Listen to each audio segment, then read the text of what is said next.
The areas, circular sectors, are a little more challenging. And here's a problem, basic problem. A circular sector has a radius of 6 inches and an angle of 75 degrees. What is its area? Okay.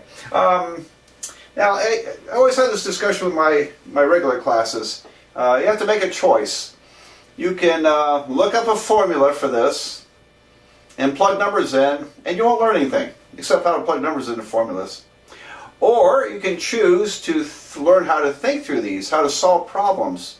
And guess what kind of people have better jobs in life, make more money? It's the ones who can think through stuff, the ones who can solve problems. And because they don't pay much for plugging numbers into formulas or whatever, but they will pay you very well. You'll get a great job if you become a good problem solver. So, and a great thinker. So I'm gonna work on that here. I don't know what the formula is. I'm not even going to show it. I'm going to work through these. Let's think through these problems, and I really want to encourage you to do that for those reasons. And if you don't care, okay, fine. We got the formula. But you'll do better. You'll do better if you concentrate on how to learn and how to think, how to solve problems. All right. Well, I'll get off my soapbox, but I like to make that pitch here. All right. So a circular sector has a radius of 6 inches, an angle of 75 degrees. What's the area? All right. Well, first of all, let's see if we can draw it. And it's going to be a little bigger than 6 inches to get on this board here, but 75 is about like that. Here's 75 degrees. Notice it's not in radians, and actually I don't need radians for this problem. Don't need radians, but we could do it in radians, but it'd be more complicated. I do like doing things the easy way when I can. Okay, so here's 6 inches, and what's the area it covers? Well, okay. Well, think about this. Now, what do we have to work with? Do you remember the area of a circle? In another video, I'm going to give you an intuitive reason for the area of a circle. And by doing some work here, I want you to have an idea why the area of a circle is pi r squared.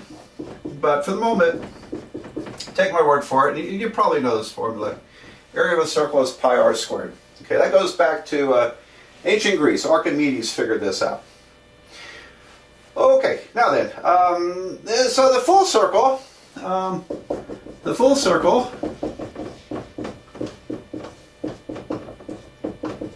has an area equal to, what would it be? Well, it's pi times radius squared. So pi times 6 inches squared would be 36 pi square inches. Okay, 36 pi square inches. Now what about that sector? It's a fraction of the circle, isn't it? Well, the fraction of the circle is, what would that be? 12. I think it's 5/12. No, 5/24. Something like that. Anyway, we'll figure it out here, because the area of the circle, sector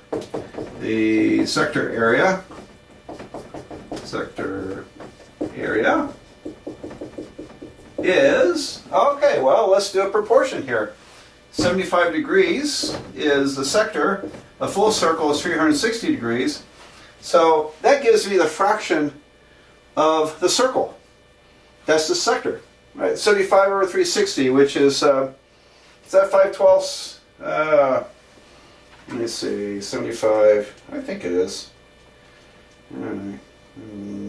Convert. I have this wonderful button on my calculator that will convert decimal numbers to fractions. 5/24.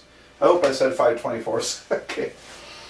Anyway, but I don't have to reduce it to 5/24 because I'm multiplying the area of the full circle, which is 36 pi square inches.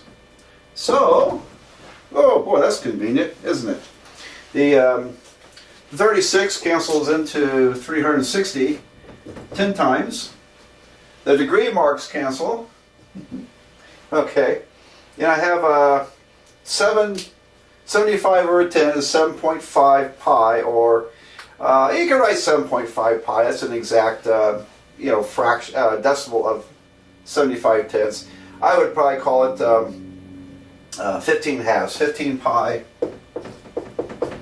over 2 square inches. And that's supposed to be a 2, not a question mark. Okay, so 15 pi over 2 square inches, or 7.5 pi. Yeah, I wouldn't go to the calculator. Now, in real life, you probably need a decimal number, so you would go to a calculator if for some reason something like this came up. I'm not going to pretend that every problem we do in trigonometry shows up in real life, but because right now we're in an area where you're kind of learning how to apply radians and angles and parts of circles, and so I don't imagine this shows up a lot in real life, but it's good math. It's good math. So some things we do in here is great math. A lot of what we do is great applications also, but not everything is a great application. So you got all that down? All right, let's. I'm going to do 2 more of these. Another problem. A circular sector has a radius of 16 inches and an area of 54 pi square inches. What is the angle? All right, I always like to read these because just in case you can't quite read my handwriting, but 54. If you're watching on YouTube, you can adjust the resolution of YouTube up to 180, whatever that is, dots per inch. Okay, no, 1080. So on YouTube, you can adjust this resolution, because I'm doing it in a form of high definition, to 1080, and that will give you the clearest picture. It'll run a little slower, maybe, if you don't have a great connection, broadband connection, but anyway. Now I also notice, at least on my browser, which is an old one, that I have to take the YouTube video and expand it to full screen, okay, in order to get the whole video. Otherwise it cuts off the right part here. So if you don't see my hand, there, then you need to make it a full screen. I don't know if anybody else has that problem. Maybe I do, because I'm using an old browser. I'm too stubborn to update my operating system. Alright, so what are we going to do with this thing? Alright, I was thinking about this. I think this is roughly 1/5 of a circle. In ballpark. Around 1/5, slightly more maybe. And how do I know that? I'll tell you at the end of this problem. Okay, so 1/5 of a circle is, what would that be, 72 degrees? Around 72 degrees, so it's something like this. Alright, we'll see if I'm right about that. The radius is 16 inches. The angle is unknown, and the area is 54 pi square inches. There we go. And so, well, I like to compare these sectors to full circles. And if you think of them as proportions, then these aren't hard to solve. You don't need a formula for this stuff. And so anyway, what's the area of the full circle? Area of the full circle would be, alright, well, so if this is a full circle with a radius of 16, it would be pi times 16 squared. 16 squared is 256 pi, and because we're in inches, it'll be square inches. Almost looks like a question mark there. There we go, square inches. Alright, so the angle is,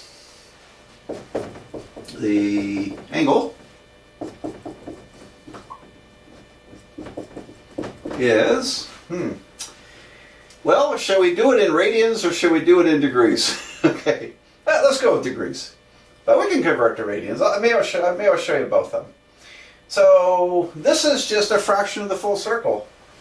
So if I take the fraction of the circle, it's 54 pi divided by 256 pi. So I'm taking the area of the small of the sector compared to the full circle, that's the fraction, and multiply it by 360 degrees. And what do we get?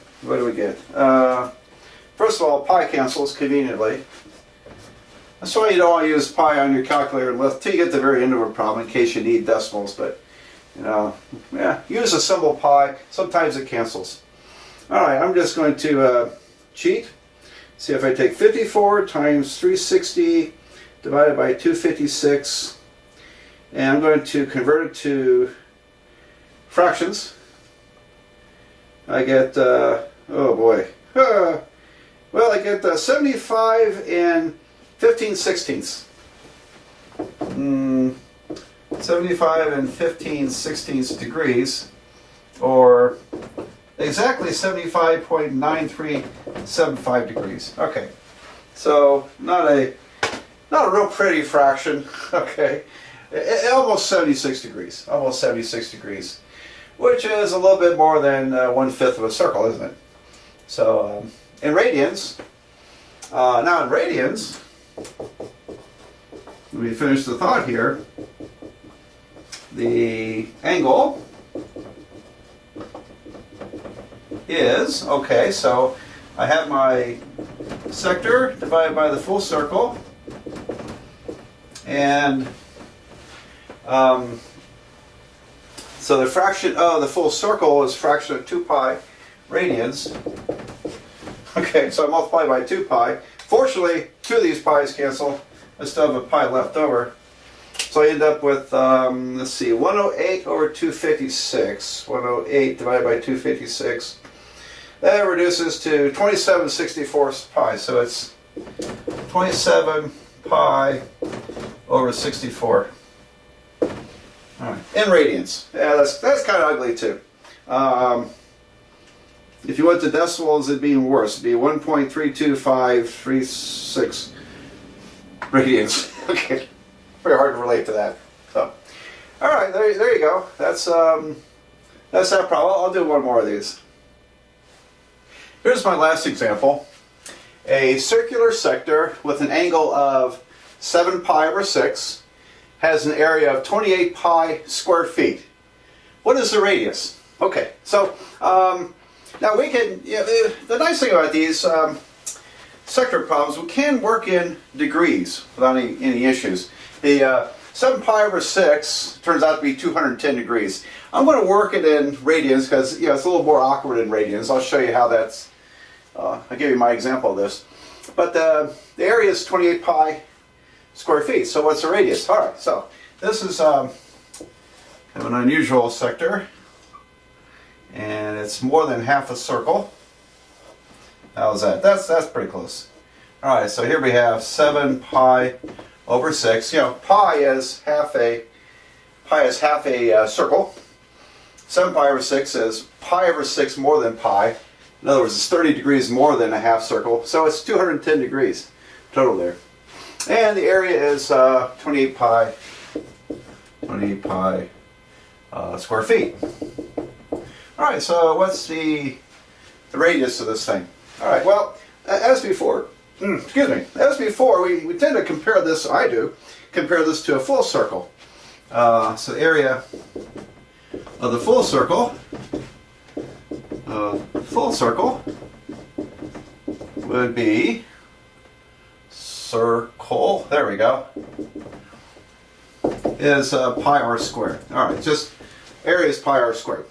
All right, and so if we take the fraction of the full circle that this represents, then it's going to be, this will equal to 28 pi. All right, so how do we do that? Now, the sector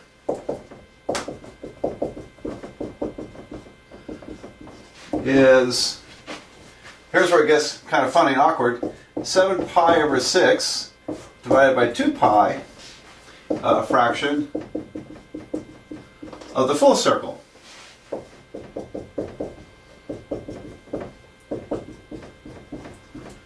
Okay, now, so yeah, that looks pretty ugly there, doesn't it? Well, 7 pi over 6, 7 pi over 6 divided by 2 pi, invert and multiply, we'll get 7 pi over 6 times 1 over 2 pi. And then our pi cancels. That's pretty nice. whoops, and we get 7/12. We get 7/12. So that's 7/12 of a full circle.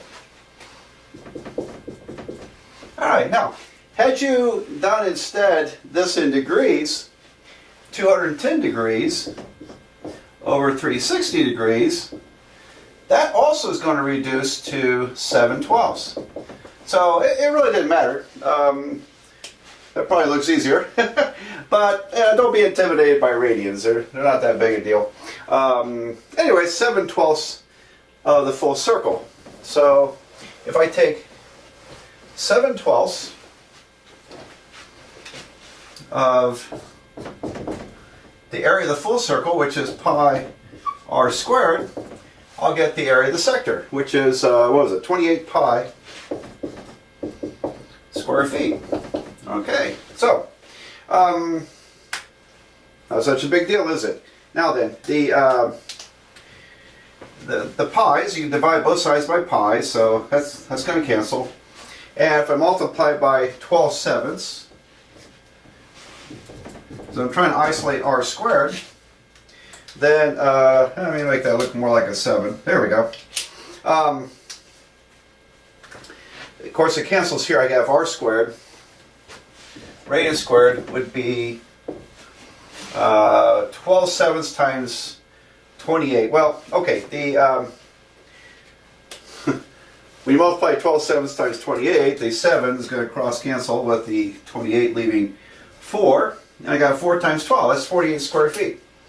So r squared is 48 square feet. So when you solve for r, you take the square root of both sides. And I know in algebra, we solve, in this case, you get a plus and a minus answer, but we can't have a negative length. So r will be the square root of 48. And the square root of feet squared is going to be feet. Square root of 48 feet. And let's see, you could simplify that by factoring. It's square root of 16 times square root of 3. It'll be 4 square roots of 3. 4 square roots of 3. Okay, so let's write out the answer here, and then we'll be done with this one. Now, after this video, I'm going to show you an idea where this comes from, pi r squared. And it's not a rigorous proof, but it's a good indication. And I don't think it's probably what Archimedes did. I have my theory on that. But anyway, the radius of this sector, the radius is 4 square roots of 3 feet. And I suppose if you want to, you could estimate that on a calculator if you wanted to. Let's see, about maybe 6.9 feet roughly. Let's see. 4 square root of 3 is 6.928. Okay, 6.928 feet. I'm not in the habit, as you know, unless it's really ugly, I tend not to go to decimals. And I like the exact form. In real life, pull out a calculator if you need the real numbers. And but don't get too dependent on the calculator. Don't just see this and, oh, I don't want to write that. Let's just do it in decimals. That's a good answer for me. If you're in my class, that'd be fine. All right, so there's 3 types of area sector problems, and which we thought through without a formula, and did just fine.